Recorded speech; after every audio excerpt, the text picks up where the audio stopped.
Salut à toi citoyen, c'est Steven, bienvenue sur la chaîne du citoyen prévoyant. Aujourd'hui je suis avec Nicolas de la chaîne Autrement. Salut On les va gars. avoir le premier salon du survivalisme en Europe. On va voir ce que ça va donner et tu vas découvrir ça avec nous. Allez, je t'emmène. Ouh, il y a du monde. Ouais, T'as vu ça? longue file d'attente, ouais.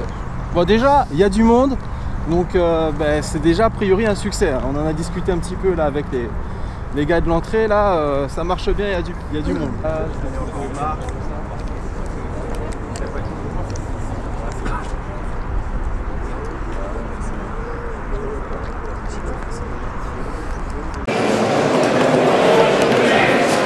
Bonjour monsieur. Bonjour, merci. Si vous voulez, je peux vous poser un sac.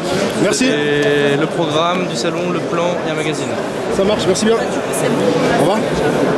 Ouh, le salon du survivalisme. Bonjour Yves.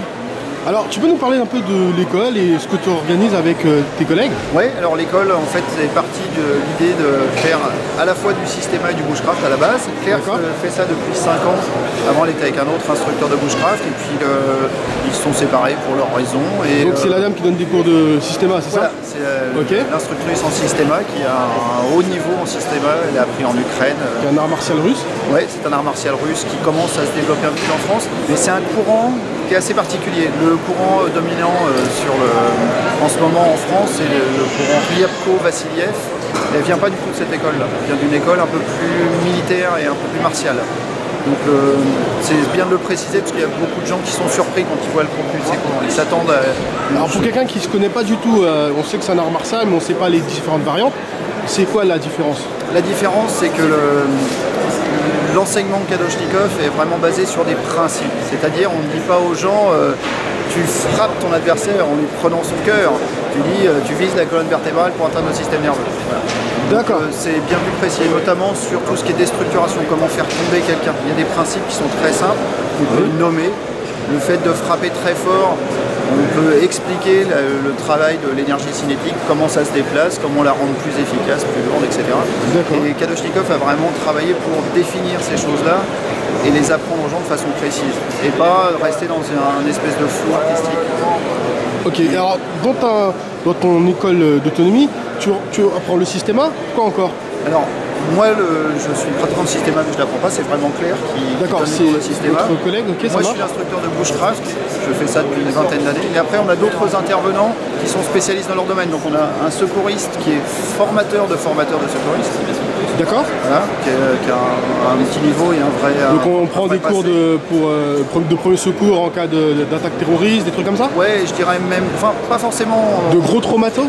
On parle vraiment de premier secours. Donc, après, la cause de pourquoi on intervient sur quelqu'un, ça n'a pas d'importance. Évidemment, ça peut être pour du terrorisme, évidemment, ça peut être pour un accident de voiture, ça peut être pour un malaise dans la rue. Donc vous formez à ça? Oui. Vous donnez des diplômes aussi? C'est l'équivalent, alors c'est le tout PSC1, non?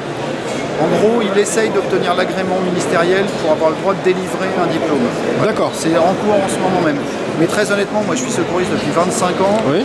Le diplôme, on s'en fout. Ce qui compte, c'est les compétences. D'accord. Capable de se dire, ah ouais, le savoir-faire. Pas faire ça. Et comme je vous dis encore une fois, le secouriste depuis 25 ans, quand j'ai vu le cours de notre camarade, là, j'ai été bluffé.